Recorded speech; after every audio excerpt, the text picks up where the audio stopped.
عليكم ورحمة الله وبركاته.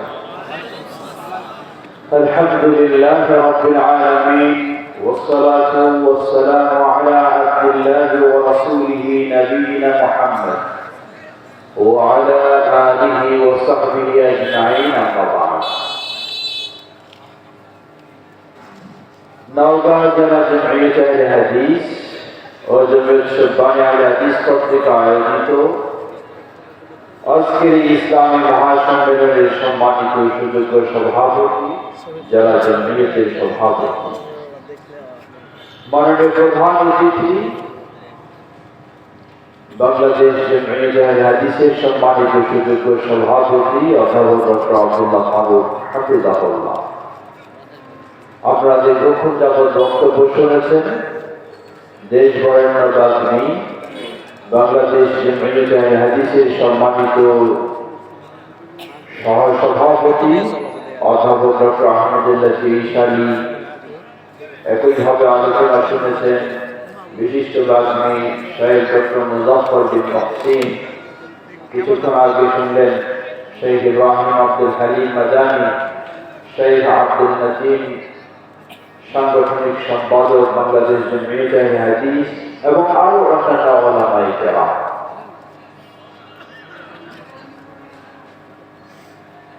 কৃতজ্ঞতা প্রকাশ করছি সেই আল্লাহ সুবহানাহু ওয়া তাআলা, যিনি আমাদেরকে এই সম্মেলনের আয়োজন করার তৌফিক দান করেছেন। বলুন আলহামদুলিল্লাহ। অনেক মানুষ ছিলেন, চলে গেছে কারণ রাত দীর্ঘ হয়ে গেছে। আবার অনেক মানুষ আসার ইচ্ছা পোষণ করেছিলেন, কিন্তু বিভিন্ন মানুষের কিছু নিরুৎসাহে তারা আসারও সুযোগ পান নাই। সর্বোপরি যারা শেষ পর্যন্ত আছেন, আল্লাহ থাকার সুযোগ দিয়েছেন, আপনারাই সফল ইনশাআল্লাহ। আল্লাহ সেই সফল ব্যক্তিদের মধ্যে আমাদেরকে কবুল করে দিন। যারা জমিয়তের সম্মানিত দায়িত্বশীল বৃন্দ, বিশেষ করে সাধারণ সম্পাদক শেখ আবু বকর ইসহাক সাহেব, তিনি বহুবার যোগাযোগ করেছেন আমাদের সাথে, আমরাও চেষ্টা করেছি সর্বাত্মক আশা। যথাসময়ে উপস্থিত ছিলেন প্রফেসর ডক্টর আহমদুল্লাহ তিরিশালী সাহেব, শেখ ডক্টর মুজাফফর বিন মহসিন সাহেব, শেখ আব্দুল নাজিম সাহেব। সুতরাং কেউ যদি কোনোভাবে বলে যে আমাদের আলোচকগণ যথাসময়ে উপস্থিত হননি, হতে পারেননি, আমরা বলবো এটি একটি মানুষকে নিরুৎসাহিত করা এবং তাওহীদ ও সুন্নাহর দাওয়াতে অসহযোগিতা দেওয়া ছাড়া আর কিছুই নয়, ঠিক কিনা? তাই আমরা বলবো কখনো কোন মানুষের এই ধরনের আচরণ হওয়া উচিত নয়, বরং সত্যিই যদি আপনি আহলুল হাদিস হন, আপনার দায়িত্ব কর্তব্য সকল ক্ষেত্রে তাওহীদ ও সুন্নাহ এই কর্মসূচিকে আপনি সহযোগিতা দেবেন। আল্লাহ আমাদের সবাইকে সে তৌফিক দান করুন। বক্তব্যের সুযোগও নেই, সময় নেই, শুধু কয়েকটি কথা স্মরণ করে দিতে চাই। আপনারা হয়তো শুনেছেন আগামী 7 ও 8 ফেব্রুয়ারি, গত 7 ও 8 ফেব্রুয়ারি বাংলাদেশ জমিয়ত আহলে হাদিসের সেই বিশাল ক্যাম্পাস বাইপাই লাশিয়া ঢাকায় দিনব্যাপী ইন্টারন্যাশনাল কনফারেন্স অনুষ্ঠিত হবে, যেখানে বিভিন্ন দেশের ইসলামী স্কলারগণ আমন্ত্রিত। আপনাদের সকলকে বিশেষভাবে সেই সম্মেলনে দাওয়াত জানাচ্ছি। স্বতঃস্ফূর্তভাবে দলে দলে উপস্থিত হবেন ইনশাআল্লাহ। সেই সাথে সেখানে গড়ে উঠেছে আল্লামা ডক্টর মোহাম্মদ আব্দুল বারী রাহিমাহুল্লাহ, দীর্ঘদিনের স্বপ্ন international Islamic university of science and technology, যেখানে একদিকে ইসলামী, অপরদিকে টেকনোলজি, বিভিন্ন সাবজেক্টে পড়ালেখার সুযোগ রয়েছে। যারা সদ্য এইচএসসি পাস করেছে অথবা আইএলটিএস পাস করেছে, তাদের ভর্তি কার্যক্রম চলছে। আপনাদেরকে সেই সংবাদ জানাচ্ছি, আপনারা অন্যদেরকেও সেই সংবাদ জানাবেন এবং সেই সুন্দর পরিবেশে আমাদের সন্তানদের শিক্ষার ব্যবস্থা বা সুযোগকে নেবেন ইনশাআল্লাহ। সর্বশেষ যে কথা বলেই আমি শেষ করতে চাই, আল্লাহ সুবহানাহু ওয়া তাআলার কৃতজ্ঞতা, আল্লাহর প্রশংসা যে আল্লাহ রাব্বুল আলামিন আমাকে আহলুল হাদিস মুসলিম হওয়ার সৌভাগ্য দান করেছে।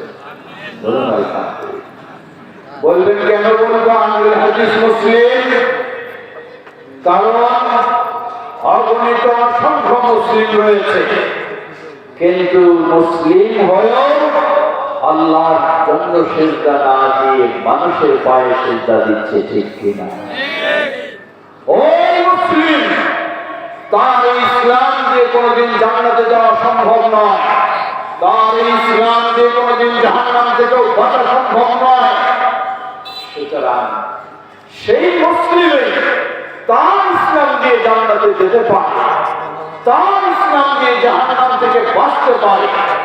যে মুসলিম তাওহীদের উপর প্রতিষ্ঠিত হয়ে সকল প্রকার শিরক থেকে মুক্ত হয়েছে। আহলুল হাদিস এমন একটি চেতনা, এমন একটি আকীদা, এমন একটি মানহাজ, এমন একটি কর্মসূচি। কোন আহলুল হাদিস ব্যক্তি যদি ইসলাম সম্পর্কে গভীর জ্ঞান তার নাও থাকে, কিন্তু সে জানে আমি আহলুল হাদিস, তাহলে তার ভিতরে এই চেতনা তৈরি হয়, তার ভিতরে এই আকীদা প্রস্তুত হয়ে যায়, তার ভিতরে এই মানসিকতা তৈরি হয় যে আহলুল হাদিস কখনো আল্লাহ ছাড়া অন্য কারো কাছে মাথা নত করতে পারে না। সুতরাং আল্লাহ সুবহানাহু ওয়া তাআলার বিশেষ নিয়ামত, তিনি আমাদেরকে সেই আহলুল হাদিস মুসলিম হওয়ার সৌভাগ্য দান করেছেন। বলুন আলহামদুলিল্লাহ। প্রিয় ভাইরা আমার, যেমন ভাবে একদিকে এই তাওহীদি চেতনা আপনার মাঝে রয়েছে, শিরক মুক্ত হওয়ার চিন্তা সর্বদাই আপনার মাঝে রয়েছে, তেমনি ভাবে গোটা বিশ্বে আপনি খোঁজ নিয়ে দেখুন, যেখানে আহলুল হাদিস রয়েছে, ওই আহলুল হাদিসকে যতই বাপ-দাদার কাহিনী শোনানো হোক, যতই পীর বুজুর্গের কাহিনী শোনানো হোক, যতই ইমাম মুর্শিদের ফজিলত শোনানো হোক, যতই আরো কারো কথা বলা হোক না কেন, ওই আহলুল হাদিস সব সময় তার চিন্তা, তার চেতনা, সে সব সময় বলে আমি ইসলাম মানব একমাত্র আল্লাহর তাওহীদের আলোকে, আমি ইসলাম মানব একমাত্র আমার প্রিয় নবী মুহাম্মদ সাল্লাল্লাহু আলাইহি ওয়াসাল্লামের সুন্নাহ অনুসরণে। তাই আহলুল হাদিস মানে হলো তার চেতনা, তার আকীদা, তার মানহাজ, তার আদর্শ, তার চিন্তা ভাবনা সব সময় সে মনে করে জীবনের যত ইবাদত হবে সব ইবাদতে অনুসরণ করব একমাত্র কাকে? মুহাম্মদ সাল্লাল্লাহু আলাইহি ওয়াসাল্লামকে। এভাবে সে সুন্নাহর উপর প্রতিষ্ঠিত থাকার চেষ্টা করে, সকল প্রকার বিদআত থেকে মুক্ত হওয়ার চেষ্টা করে।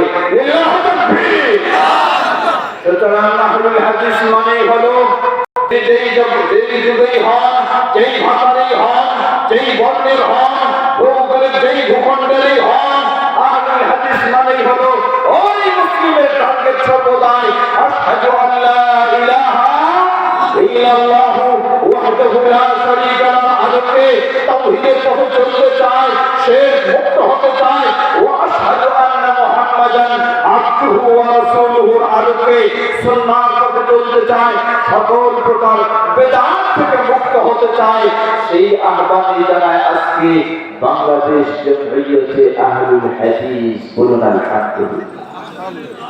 সুতরাং আমরা যেখানেই রইব, যেখানেই থাকবো, আমাদের সকলের একান্ত দায়িত্ব কর্তব্য হবে এই বাংলাদেশ জমিয়তে আহলে হাদিসের এই কর্মসূচিকে বাস্তবায়নের লক্ষ্যে সাধ্যপক্ষে আমরা সকলে অবশ্যই সহযোগিতা দেব ইনশাআল্লাহ। চেষ্টা করবো তো ইনশাআল্লাহ। মনে রাখবেন, আপনি যেমন আনন্দের সাথে আজকে বলতে চান আমি তাওহীদের পথে রয়েছি, হয়েছি, আমি সুন্নাহর পথে রয়েছি, আমি শিরক মুক্ত হওয়ার চেষ্টা করি, আমি বেদাত মুক্ত হওয়ার চেষ্টা করি, আমি সঠিক ইসলাম মেনে চলার চেষ্টা করি।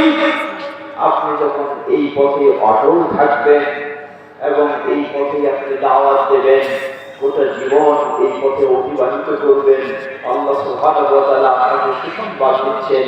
আল্লাহ রাব্বুল আলামিন বলেন, ইন্নাল্লাযীনা ক্বালু রাব্বুনাল্লাহ সুম্মা ইসতাকামু তাতানাজ্জালু আলাইহিমুল মালাঈকা আল্লা তাখাফু ওয়া লা তাহজানু وأبشروا بالجنة التي كنتم توعدون। আপনি যখন তাওহীদের পথে থাকবেন, সুন্নাহর পথে থাকবেন, একদিন দুদিন নয়, এক বছর দু বছর নয়, গোটা জীবনটাই সেই তাওহীদের পথে অতিবাহিত করবেন। আল্লাহ বলেন, যারা বলে রব্বুনাল্লাহ, আমাদের রব হলেন সেই আল্লাহ, সেই আল্লাহর পথেই চলবে, সেই আল্লাহর তাওহীদের পথেই থাকবে, গোটা জীবন এই তাওহীদের পথে অটল থাকবে।